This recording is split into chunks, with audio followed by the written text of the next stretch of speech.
Astăzi vorbim despre cum mi-am crescut eu părul de la urechi până aproape la fund în ultimii 4 ani și mai bine zis cum l-am menținut sănătos, pentru că doar să-l crești până la fund nu înseamnă neapărat că este și sănătos și eu sincer sunt mulțumită de cum arată părul meu în general. La momentul de față cam așa arată părul meu, ăsta este day 4 hair pentru mine, ok? Day 4, m-am spălat marți, astăzi când filmez este vineri, m-am spălat marți ziua, s-a uscat marți și de marți până astăzi 4 zile și o să mă mai țină încă vreo 2, o să-l spăl cel mai probabil ori duminică, ori luni. Părul meu natural are o tendință de ondulare, este destul de dens, destul de des, este de asemenea vopsit, nu m-am mai vopsit de vreo 3 luni, dar totuși este vopsit. Primul rând am mai fost întrebată cum de mă spăl atât de rar, adică cum îmi rezistă părul fără să se murdărească atât de mult. O să vă zic răspunsul sincer. Nu este hair training, nu mă dau eu cu măști magice sau cu nu știu ce pe scalp. Din păcate sau din fericire pentru unele persoane, nu știu cum o să luați asta pentru că este un subiect destul de controversat, se datorează anticoncepționalelor acest fapt. Nu vreau să deschid această discuție acum, poate o să vorbim despre experiența mea pozitivă cu anticoncepționalele altădată. Ideea pe care vreau să o transmit este că în momentul în care am început să iau anticoncepționale mi s-au reglat hormonii și acum nu mai produc atât de mult sebum. Înainte mă spălam și eu de 2-3 ori pe săptămână minim pentru că mi se îngrășa părul de pe o zi pe alta. Asta este adevărul. Nu vreau să vă mint, nu vreau să vă vând prostii, să vă vând gogoși, că eu fac ritualuri ca să nu mi se ungă atât de repede. Nu. Sunt anticoncepționalele, este adevărat.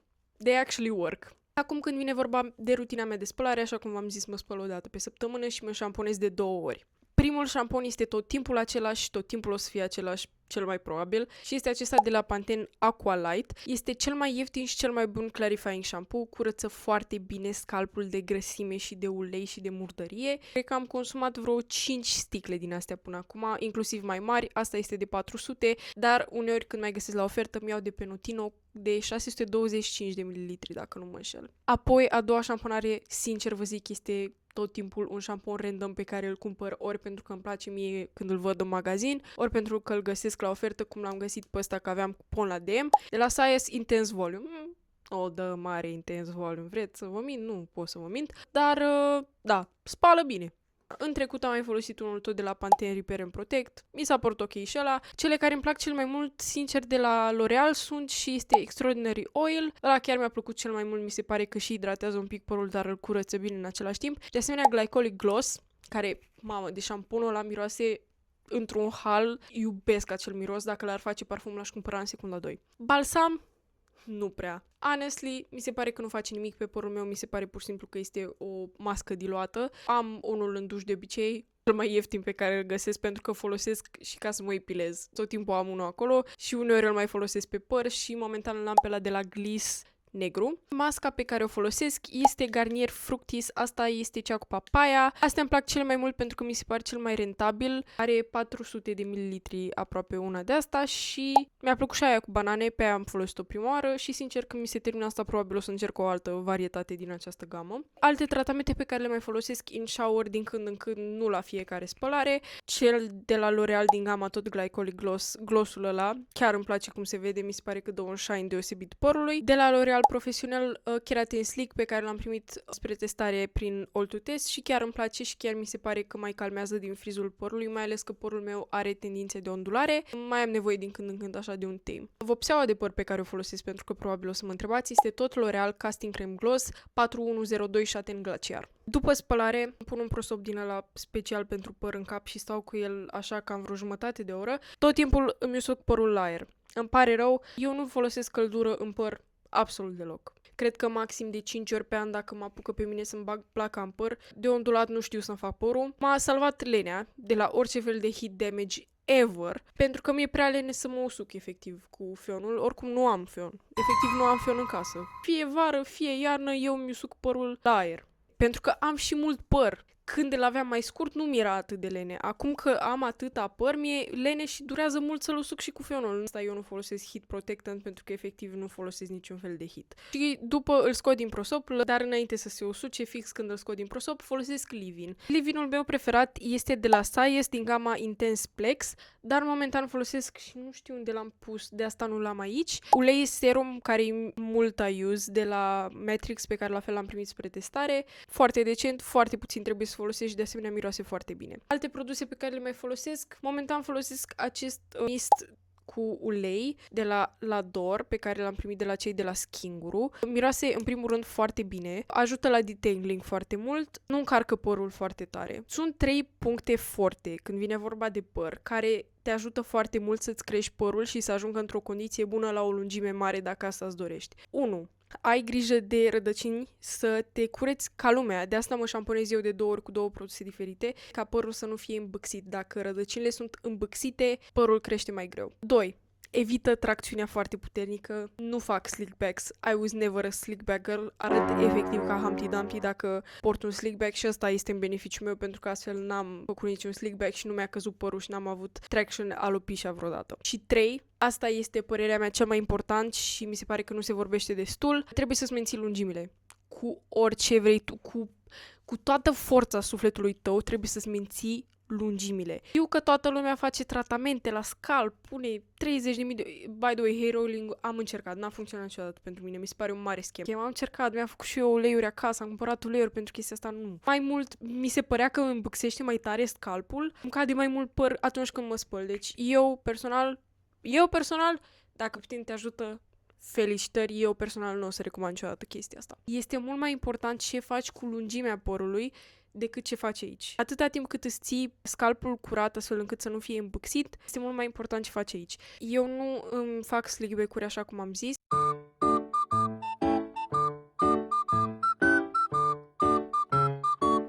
De asemenea, nu strâng părul în niciun fel de hairstyle tight foarte des. Dacă îmi prind părul în coadă, ceea ce fac ca să mă duc la sală, o să-l prind într-un scrunchie și nu o să fie foarte tight. Metoda mea preferată de a-mi prinde părul când sunt, nu știu, prin casă sau fac orice altceva sau trebuie pur și simplu să-mi prind părul, este această clamă. Asta este cea mai bună clamă. Am luat-o de pe Shein acum mai mult timp, dar încă o găsiți. Pentru un păr des sau dacă aveți părul lung și aveți nevoie de ceva care chiar să vă țină părul, asta chiar vă ține părul, deci dacă găsiți acest model pe Shein, recomand din inimă. De asemenea, foarte important, îmi prind părul noaptea când dorm, într-un coc sus cu acest tip de heatless curler, pentru că, la fel, lenea din nou mă împiedică de la a face heatless hairstyles. Asta este cel mai ușor pentru că efectiv se prinde ca un coc, îl pui ca un elastic normal, după îți înfășori părul în jurul lui în partea asta mai subțire, îl rotezi din nou și îl prinzi efectiv ca un coc și așa dorm noaptea sau dacă nu dorm așa, îmi împletesc părul. De asemenea, împletitul părului este foarte important, eu îmi împletesc părul destul de des, asta îmi protejează părul de la a fi tras dacă stau pe el, dacă dorm pe el. Niciodată nu dorm cu părul umed în primul rând, by the way. Îl lăs să se usuce, de asta eu de obicei mă spăl și îmi lăs părul să se usuce în timpul zilei, nu seara când știu că aproape mă culc pentru că nu vreau să adorm cu el umed. Părul este foarte sensibil când este ud. Dorm cu el prins, nu folosesc hit deloc. Dacă vrei să folosești neapărat hit,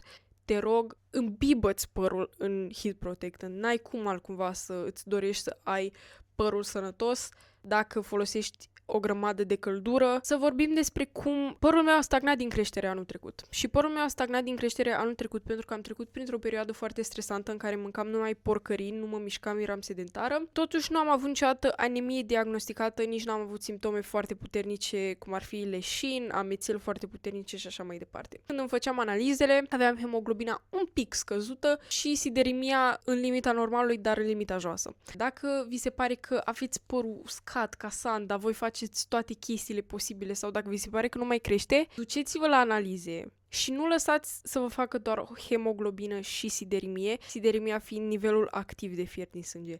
Faceți-vă feritină. Feritina este rezerva de fier din sânge. Aveam siderimia în limita joasă a normalului, hemoglobina aveam 11.5 în condițiile în care limita joasă era 11.7. Feritina mea era 16 în condiția în care cea mai de jos limită era 11 și cea mai de sus limită este 100. Aveam rezervele de fier goale. A trebuit să suplimentez fier. Nu o să vă recomand acum suplimente sau așa. Mergeți la doctor, discutați cu el. Faceți-vă analize pentru de toate, nu neapărat doar fier. Dar fierul este o mineral care este foarte probabil să oprească părul din a crește. Dacă aveți această experiență, vă recomand chestia asta pentru că pe mine m-a ajutat. De asemenea, cu tunsul, eu mă tun singură acasă pentru că așa prefer. Mi-e frică să mă sluțească cineva pentru că am traume. Mă tund o dată maxim de 2 ori pe an. Nu cred în bullshit-ul ăla cu tunde-te o dată la 2-3 luni ca să crească mai repede părul. Așa cum v-am zis, eu sunt un mare susținător al întreținerii lungimelor, deci aia ar fi complet counterintuitiv să-ți tunzi mai des părul ca să crească mai des. Nu așa funcționează, doar pentru că îți tunzi tu părul la 2-3 luni, nu o să zică rădăcinile, tot unde din el, hai să crește mai repede. Nu așa funcționează. Da, cam asta este rutina mea efectivă de păr. Asta este ce mă ajută să-l țin pe cât de sănătos se poate. Nu fac chestii extraordinare. Acum că v-ați uitat la tot videoclipul ăsta, poate vă așteptați, nu știu, să zic că mă pun în cap de 3000 de ori pe zi ca să meargă fluxul sanguin, nu știu cum. No, but sometimes simple is best. Este mai bine în anumite cazuri, nu zic în toate, dar în anumite cazuri și în cazul meu cu părul meu, este mai bine să ai o rutină mai simplă și să respecti anumite obiceiuri decât să folosești nu știu ce produse care ar trebui să facă chestii magice în părul tău. Mi se pare că nu se vorbește destul. Părerea mea personală legată de păr este faptul că obiceiurile pe care le ai cu părul sunt mult mai importante decât produsele pe care le folosești. Nu mi se pare că produsele pe care vi le-am arătat fac vreo minune. Da, sunt bune, da, mă ajută cu scopul pe care l-au, dar nu ele sunt motivul pentru care am părul sănătos. Am părul sănătos pentru că nu folosesc căldură pe el, îl țin prins când dorm, pentru că nu dorm pe el ud, pentru că am grijă ca lungimile mele să fie ok. De asemenea, oricând văd fire despicate, atunci este momentul să-mi tai vârfurile. Dacă vedeți fire despicate, nu stați.